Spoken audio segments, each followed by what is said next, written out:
Amis du bon goût et de la poésie, bonjour ou bonsoir, bienvenue dans l'univers yokai. Aujourd'hui on va continuer d'explorer la mythologie japonaise avec un sujet plutôt couillu et c'est le cas de le dire. Je vais vous parler d'une créature mentionnée pour la première fois dans le Nihon Shoki en 720. C'est bien sûr le Tanuki, classe n'est-ce pas? Le Bakedanuki, plus connu sous le nom de Tanuki, et parfois prononcé à la française Tanuki par des personnes qui aiment charcuter le japonais, est un yokai de la forêt inspiré du chien vivrain.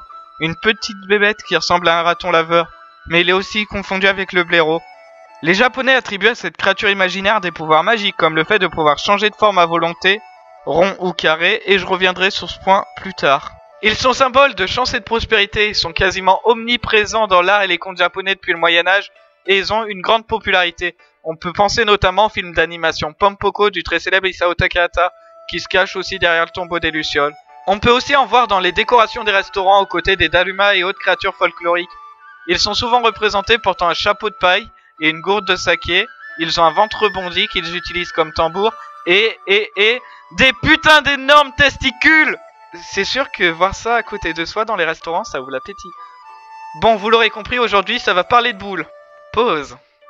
Plus sérieusement, ces créatures sont polymorphes, ils prennent l'apparence qu'ils veulent. Ils auraient pu se transformer en ça ou encore ça. Alors pourquoi avoir choisi des énormes couilles?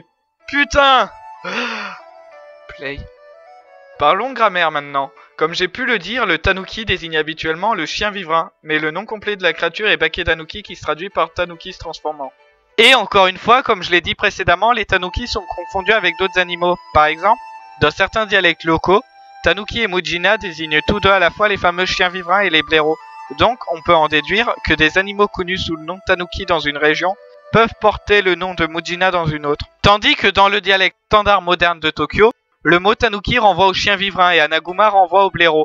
Donc le plat régional du nom de Tanuki Jiru, littéralement soupe de Tanuki, peut contenir aussi bien du chien vivrain que du blaireau. Une soupe qui a du chien.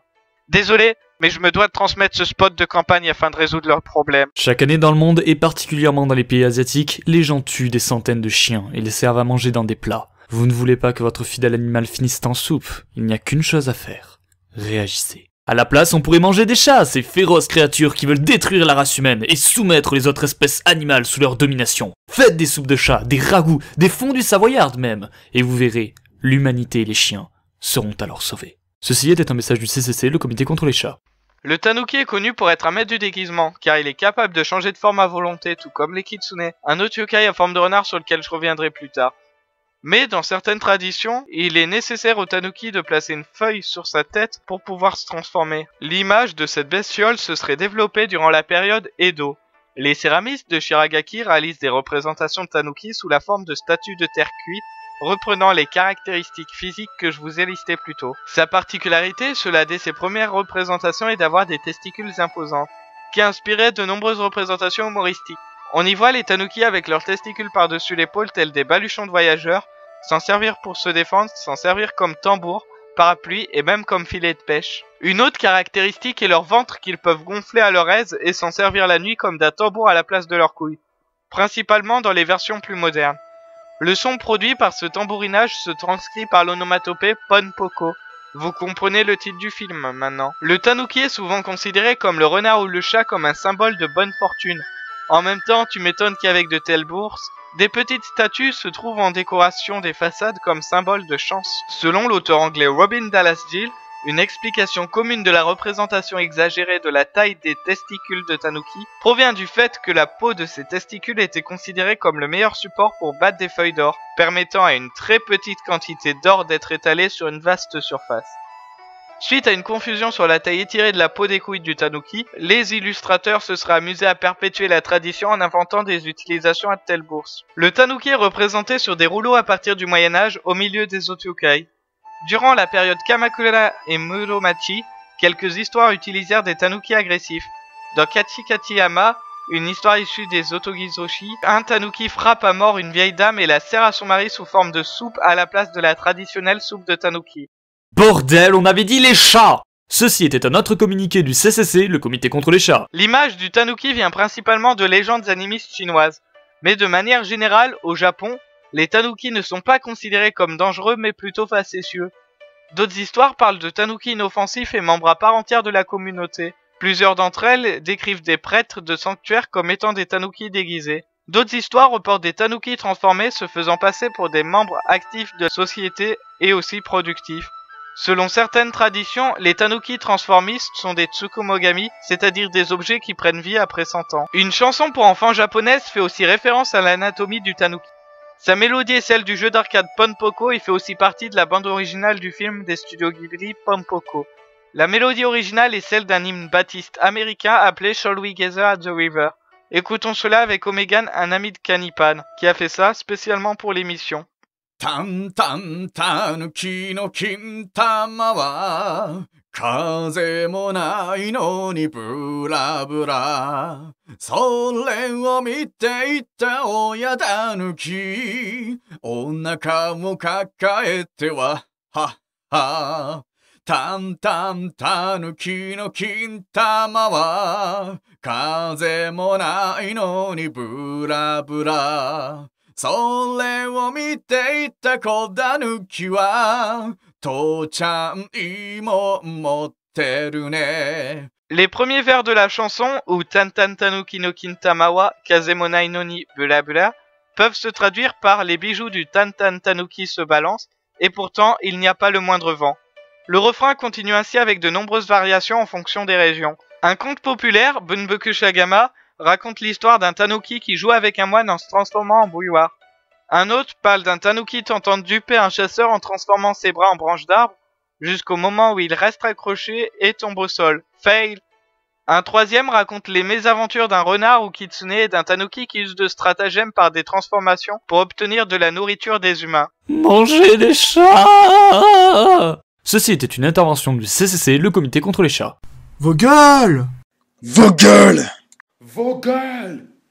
Ceci était une intervention du public. Dans d'autres histoires, les tanuki jouent divers tours pensables aux humains et paient parfois les marchands avec des feuilles temporairement transformées en billets. Et je pense avoir fait le tour. Maintenant, passons comme d'habitude aux représentations modernes du tanuki, dans quelles œuvres on peut le retrouver. Pour commencer, comme je l'ai dit, le tanuki a été immortalisé au cinéma par Isao Takahata dans le film d'animation Ponpoko en 1994. Dans le manga Inuyasha, un tanuki du nom de Hachi ou Hachiemon aide parfois les autres personnages. Dans Naruto, le démon Ichibi qui est emprisonné dans le corps de Gaara est un tanuki. La suivante, on peut pas la louper. Dans One Piece, le personnage de Tony Chopper est souvent pris à tort pour un tanuki par les gens qui ne le connaissent pas, alors que c'est un renne.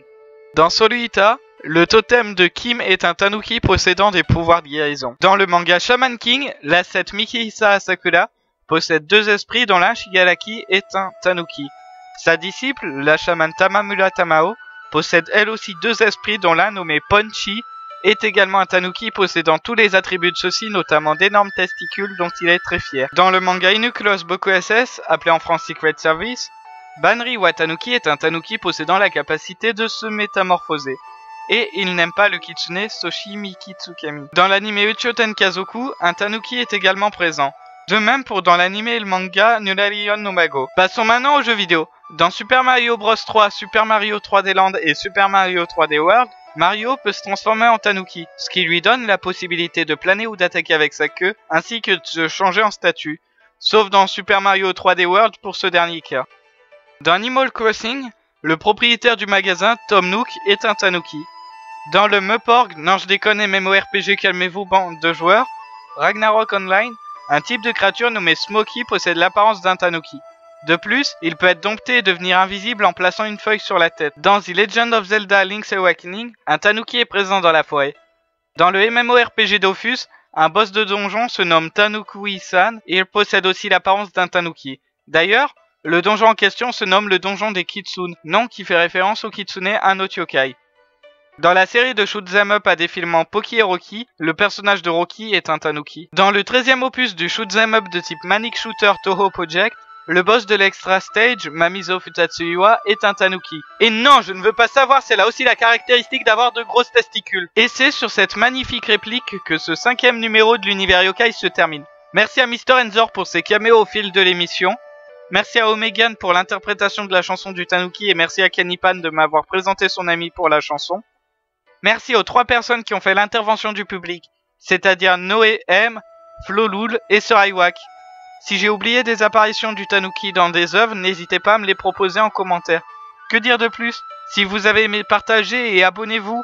Je vous dis à bientôt pour une prochaine vidéo. Allez, à la prochaine. Oui, je me balance et nous nous balançons. C'est un plaisir immense. Quand on danse et on a vraiment l'air bon. Oui, je me balance, tu t'en balances, rond, rond, petit papillon. Et quand on se balance, c'est la vie qui danse qui fait bouger.